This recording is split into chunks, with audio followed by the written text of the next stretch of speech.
그래서 나는 왜 이 강의 시리즈를 계속 강의하고 있나. 이 힘들게, 이 지루하다, 많은 사람들이 지루해서 잘 이해도 안 되는 거를 왜 강의를 계속 하나. 좋은 이론만큼 현실적인 것은 없기 때문이죠.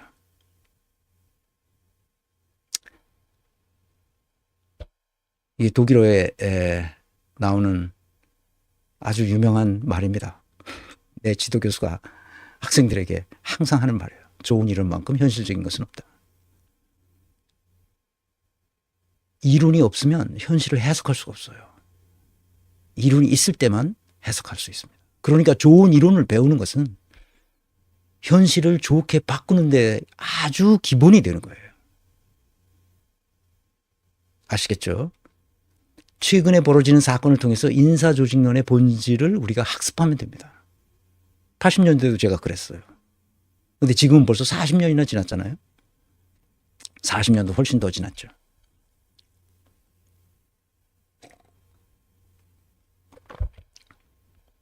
오늘날 벌어지는 사건을 통해서 인사조직론 이론들을 학습해 가면 세상이 보여요. 세상이 보인다는 말은 사람이 보인단 말이에요. 사람들이 내가 정치 평론을 하는 사람이라고 착각하고 있어요. 나는 정치인들을 평론하는 거지 정치를 평론하는 게 아닙니다. 정치인과 정치는 다른 거예요. 나는 정치인들을 평론하는 겁니다. 근데 많은 사람들이 제가 정치 평론을 하는 사람이라고 착각하고 있는데 정치에 관해서는 별로 평론할 게 없어요. 정치인들을 평론할 수 있다면 그에 따라서 정치는 가는 것뿐이에요. 그렇게 옳은 방향으로 가도록 저는 강의를 하는 것뿐이죠. 그래서 인사조직론을 안다, 이해한다, 응용한다, 실천한다는 말이죠. 아는 것과 이해하는 것이 좀 달라요. 이해한다는 것은 지식이 있어야 돼요. 그래야 이해하는 거예요. 어떤 정보가 박태균이 뭐라고 그랬다 하는 것을 아는 거죠. 그 정보가 들어왔어. 근데 그것을 해석할 길이 있어야 되는데 그것은 이해를 해야만 해석해야 돼요. 그래야만 내가 응용할 수 있어요. 알고 이해하고 응용해야 되죠. 그래서 배우고 생각하고 실천하자고 하는 것이 권민래의 캐치프레이즈인 것은 바로 그것 때문입니다. 자, 여기서 계속 시간을 보내게 되는데 그러면 우리는 어떻게 해야 하는가? 이 인간에 대한 이해가 우선돼야 되는데 내가 역량 진단을 하기 위한 성취요청 모형의 전제에 대해서 예전에도 계속 강의를 했는데 10길 물속은 알아도 한길 사람 속은 몰라요. 누가 김건희가 저럴 줄 알았어요? 누가 윤석열이 저럴 줄 알았어요? 다 몰랐을 거 아니야. 그런데 인간의 타고난 성향은 바뀌지 않는데 내가 바뀌지 않는다고 그랬다고. 김건희는 앞으로도 저럴 거고 윤석열은 앞으로도 저럴 거예요. 그런데 얘네들은 과거에도 그렇게 봤어요. 그래서 과거를 조사해 보면 걔네들이 앞으로 어떻게 할 거라는 게 나오게 돼 있어. 근데 사람들이 이걸 몰라. 과거를 뒤져보면 돼요. 내가 그래서 문재인이 어떻게 하다가 윤석열 같은 사람을 자기 후계자로 딱 하고 다시 출마할까요? 이러고 성공한 대통령이었습니까? 묻고 막 사람들이 환호하고 내가 그걸 보고 충격을 받았다니까. 나 그래서 안 되겠다. 본격적으로 찾아야 되겠다. 문재인이 어떤 인간인지 찾아야 되겠다. 완전히 진짜 흐바리 같은 인간이었어. 아이고 저렇게 무능한 사람이었구나 하는 것을 나중에서 알고 내가 충격을 받았잖아요. 그래서 여러분한테 강의를 하기 시작한 거예요. 인간의 타고난 성향은 바뀌지 않아요. 그래서 멘탈 DNA가 바뀌지 않지 않습니까? 그러니까 멘탈 DNA. 아시겠죠? 자, 과거를 알면 그래서 미래를 예측할 수 있습니다. 문재인이 지금 하는 행동을 보면 대통령 할 때 하는 행동과 똑같습니다. 조국 민정수석 할 때 행동과 똑같아요. 문재인과 같이 무슨 어떻게 해야 된다고 그 폴리페서라는 그 별명을 들으면서 나와서 사회 공헌하고 앙가즈망 소위 말하는 사회 참여 이런 거 좋은 말로 막 하는데 그때 했던 행동과 지금 했던 행동이 똑같습니다. 살짝 거짓말합니다. 문재인 살짝살짝 거짓말합니다.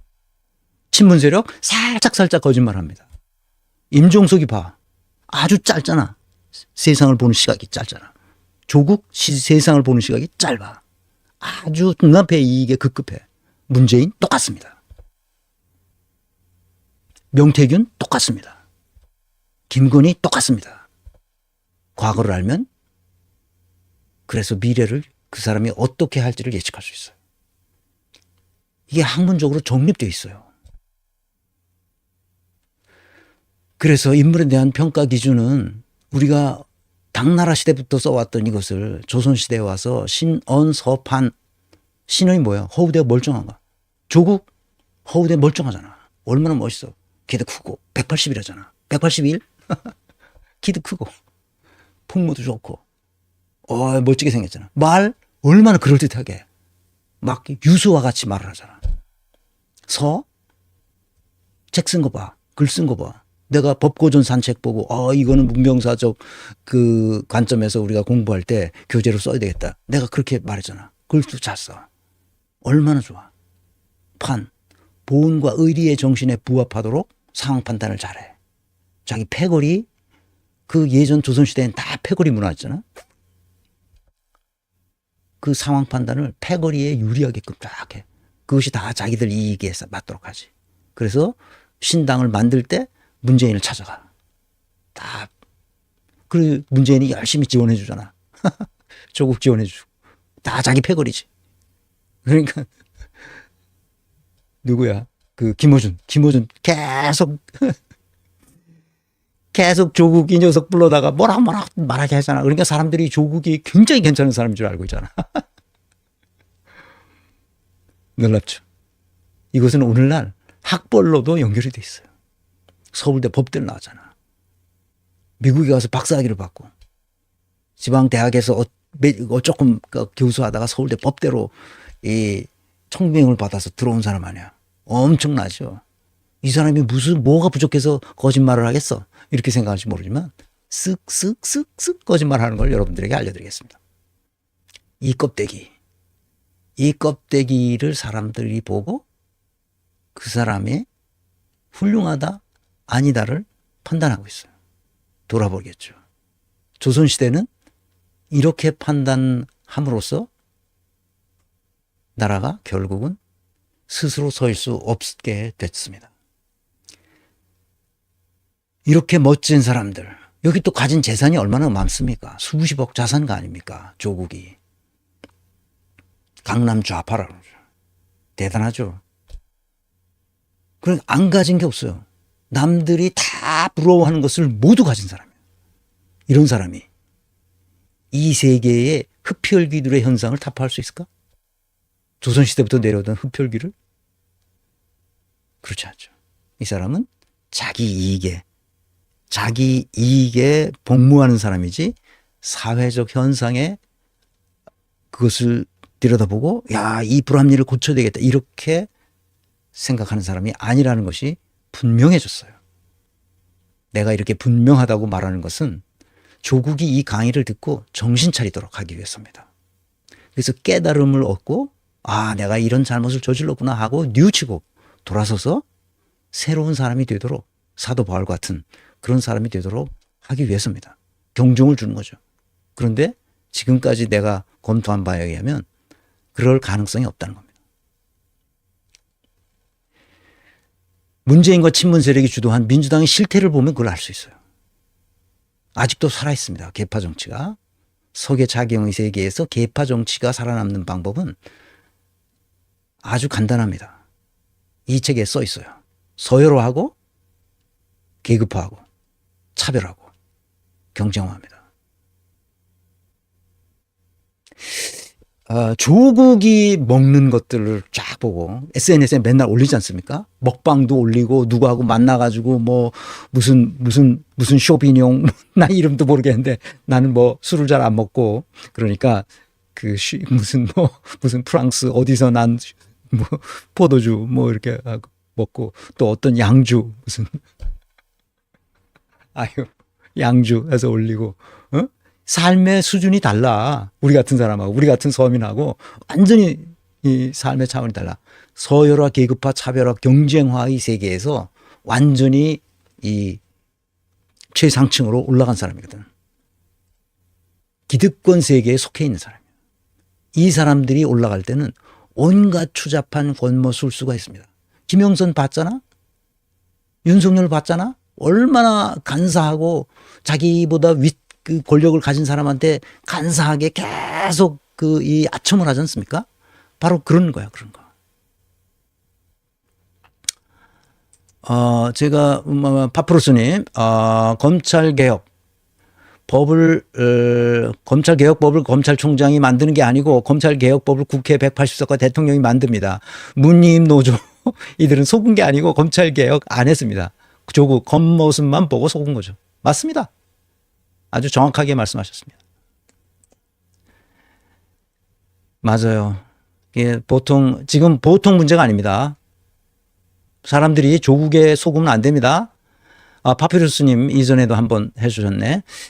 남북 관계가 평화롭게 발전하면 지금 어려운 한국 경제 빨리 좋아집니다. 한국은 북한을 통해 철도, 교통 등 교통망을 유라시아 대륙으로 확장할 수 있고, 한국은 유럽, 러시아와의 무역과 중국도 포함되죠.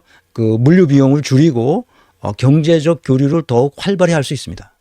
그래서 내가 문재인더러 반병신이라고 그러는 겁니다. 진짜 이건 용서해 준, 남북 관계를 저렇게 망친 거는 검찰 개혁 안 한 것보다도 훨씬 더 나쁜 짓입니다. 우리 한 민족을 망친 사람이에요. 얼마든지 할 수 있었는데도 안 했잖아요. 누가 못하게 합니까? 누가? 우리 민족끼리 하겠다는데 누가 방해합니까? 하면 되지. 그냥 종전선언하고 유엔사가 나오든지 말든지, 그건 너희들이 하고 싶으면 너희들끼리 해. 우리는 우리 민족끼리 한다. 빌리 브란트가 했던 그 깡다구가 그거예요. 그래서 뭐 어떻게 됐습니까? 독일은. 그래서 동독 국민들이 서독 국민들을 믿고 그냥 그 서독에 합병시키자, 서독에 그냥 들어가자라고 투표를 해서 가결됐다니까? 그래서 그냥 동독이라는 국가가 사라진 거예요. 그래서 헌법 체계라고 했는데 분데스파승이란 말을 못 쓰게 됐어요. 걔네들 그냥 100년 앞을 내다보고 빌리 브란트 초대 총리가, 빌리 브란트가 아니라 그 코나드 아데나워 초대 총리가 100년 앞을 내다보고 우리가 지금 어떻게 동독과의 관계를 설정할 것인가를 했단 말입니다. 그래서 해플링스 프라이카프라는 이 말이 있잖아요. 해플링이 그 재소자거든요. 감옥에 있는 사람들이죠. 해플링스 프라이카프, 몸값을 주고 사왔단 말이에요. 그게 수조 원이야, 수조 원. 동독에다 그렇게 돈을 퍼줬습니다. 나중에 알았어요. 통독되고 나서 그렇게 서독 정부가 그렇게 했다는 것을 나중에 알았습니다. 일반 시민들은 몰랐죠. 완전히 비밀로 했으니까. 아니, 그걸 모르고 한 민족끼리 이게 무슨 짓이야, 이게. 에이. 아니, 이렇게 멍청한 놈들 정말. 또 넘어갑시다. 허가받은 범죄 집단. 이게 누구겠어요? 이게 검찰청 아니야? 이게 허가받은 범죄 집단이? 재벌, 언론, 학계, 이게 다 똑같은 놈들이야. 이게. 대형 교회와 사이비 교주들이 있잖아. 이놈들이 기득권을 잡고 나머지를 그냥 일반 서민들을 핏바람먹고 있단 말이야, 지금. 기득권이. 이놈들은 끊임없이 돈과 권력과 명예를 쟁취하고 있죠. 계속 빨아들이고 있습니다. 그래서 나는 국가적 대전환을 지난 20년 동안 했었어야 된다. 그런데 안 했단 말이죠. 그런데 안 했더니 계속 흡혈귀들이 어떻게 되는 거예요? 계속 빗바람맞고 있는 거죠. 빨대 꽂아. 지금 윤석열이 하는 짓이 바로 그겁니다. 국가적 대전환이 일어났어야 되는데도 불구하고 그것을 못했죠. 그래서 나는 누가 정치를 해야 되냐, 이것을 가르쳐야 되겠다.